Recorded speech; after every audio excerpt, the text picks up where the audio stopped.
We'll open it up for questions now since Matt has introduced himself and given us an opening statement. We'll open it up for Matt Kenseth. If you'll raise your hand, we'll get a wireless mic to you. We'll start right here with Tom. Then we'll go back to Mike. Hi, Matt. Tom Jensen, Speed.com. It's going to be hard to top that, but can you compare and contrast running this week to last week and, you know, what kind of mindset change you have to go through? And you know, honestly, for me, really not a lot different. I mean, last week was different with the pit stop competition and some of the stuff that goes with the All-Star race, and of course a different strategy, and you know, thinking about the last segment and the different qualifying and that type of thing. But as far as you know, preparation and practice and the things you want to work on and getting ready for the race, really none of that really changes a lot. So I felt pretty good about our car performance on Saturday night. And really today we just go in and try to get a lap for that qualifying draw, hopefully early, and then just make sure our balance is close and try in race trim, try to get ready to qualify, and then work real hard on Saturday on trying to get ready for the race. We'll take our next question right here from Mike. Mike Muller.net. I hope this race Sunday comes down to a restart or something like that rather than a gas mileage finish. And looking at the restart that you had with Jimmy in the All-Star race where he moved you up, if you had to do that over again, or if you do happen to have to do that over again, how would you do it differently? Would you squeeze him down? How do you deal with something like that? Was the track clean enough? I mean, did you have enough room to maneuver? Well, first of all, I hope it doesn't come down to either one of those. I hope it comes down to a longer run and the fastest car wins. And the longer run is what I hope, but we can just race for it without any of that stuff. But I say that unless I'm way far behind, then I want to restart, and I'm on the bottom. But I don't really know what I'd do different. The track was clean enough. Jimmy didn't do anything wrong there. I mean, I wasn't hitting the wall, so I had enough room. I don't know what I would do different. I just, I had a hard time getting the car rolling in a straight line. We even did on our pit stop on Thursday night or Friday night as well, leaving pit road without the speed limit leaving. So something we've been working on, worked on a little bit more for this week. Hopefully it'll be a little bit better. It just it seemed like, rewatching that race, it seemed like all the guys that started on outside row had a hard time getting rolling for some reason. So most tracks you don't really have that, but I've noticed that last fall here too. It's almost like a drag race where you want to pick your line just because of the forward traction to get the car rolling. So I don't know what I would do different. Obviously it didn't look very good, and you'd think you'd be able to do better than that. But when I got done, I mean, I knew when he was going. I anticipated it pretty good. I thought I got in the gas even a little bit before he did. I just couldn't get any traction. Okay, we'll take Jay, then Jeff.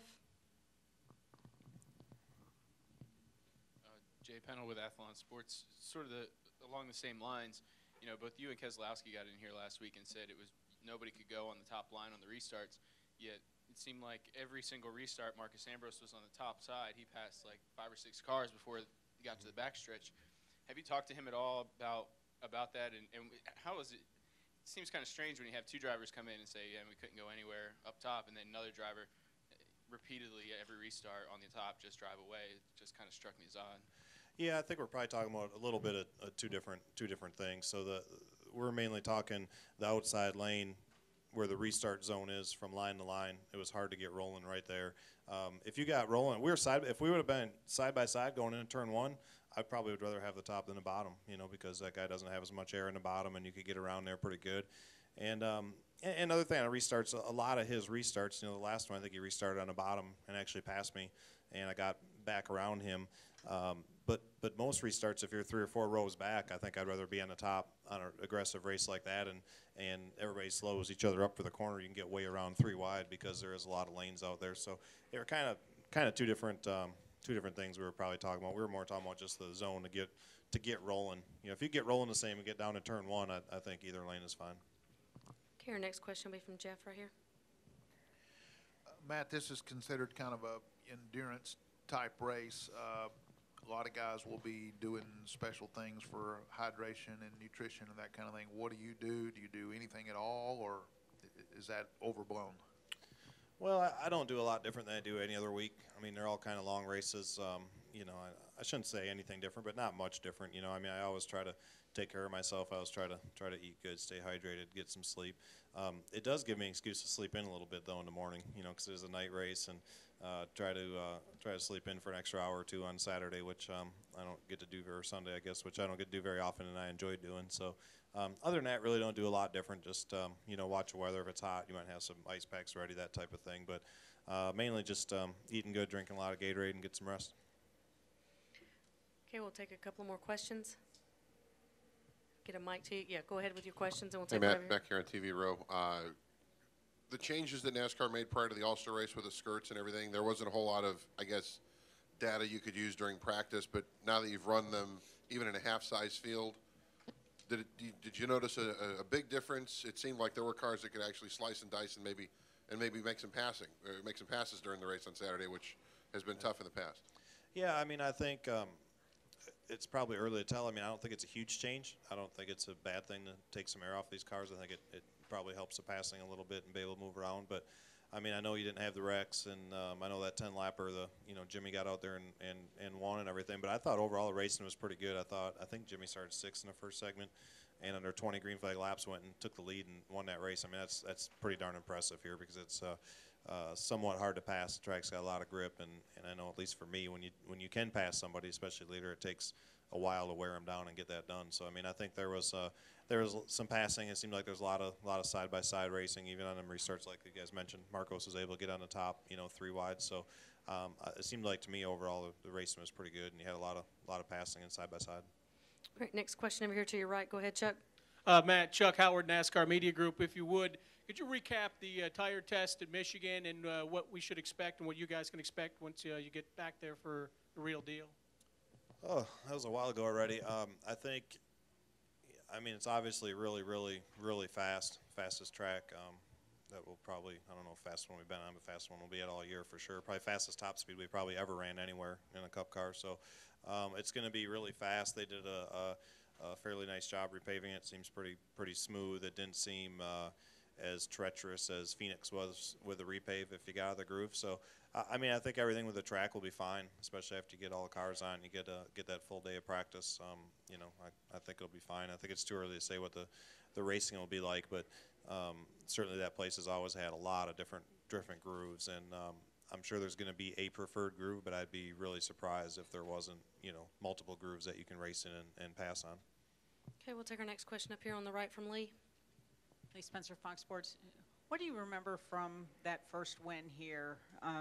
It was pretty dramatic from the standpoint of here it is, your second start here, but your first 600 and you win it, and it really puts you on the map. But what do you personally remember from it? Yeah, I mean the race was pretty cool. There was a few things. I mean, that was Dale Jr. and I moved up together, race for Rookie of the Year, and he already won at Texas, and I think he won the All-Star race the week before, and we didn't even make the All-Star race.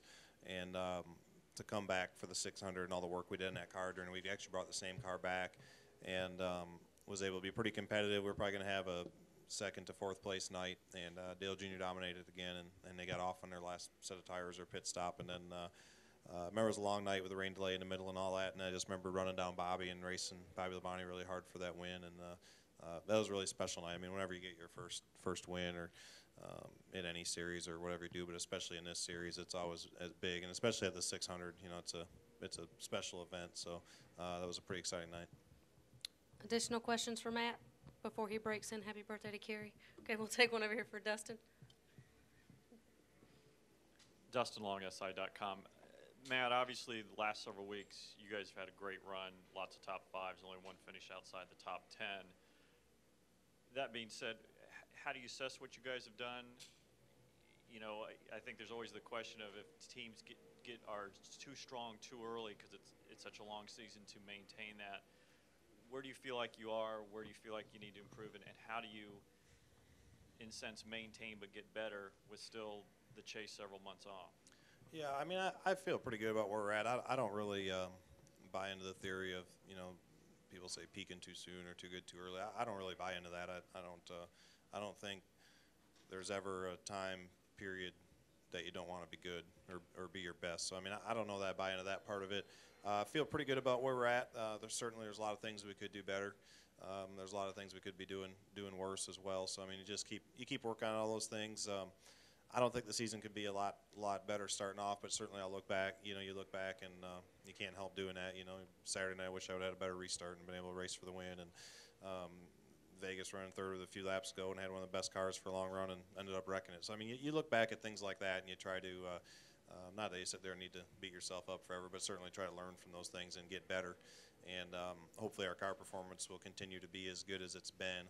and we'll be able to, keep executing, keep getting finishes, and hopefully if we keep putting ourselves up front in position to win, we can, collect some more wins along the way.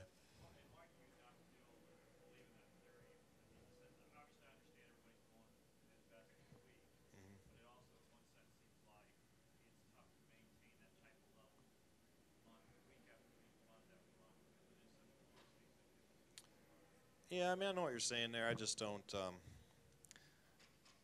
I don't know. It's really fun to run good and to win.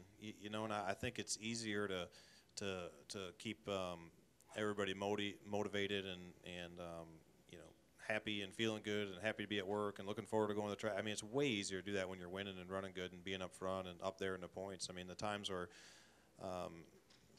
it's hardest when you're not running good and they go home and they're like, man, I did all this work and got this for a result. So I mean, I think it's way easier to keep momentum and to keep everybody rolling and to keep operating at a high level when you're operating there and you only have a little ways to go to get to where you want to be winning more races and being right there every week and contending for a championship. But I think it's hard when you're not running good and to get the thing turned around and all of a sudden put together some magic. I mean, I know Tony did that last year, but I think more times than not, the guys that are up there are guys that run up front, every week or on a pretty consistent basis.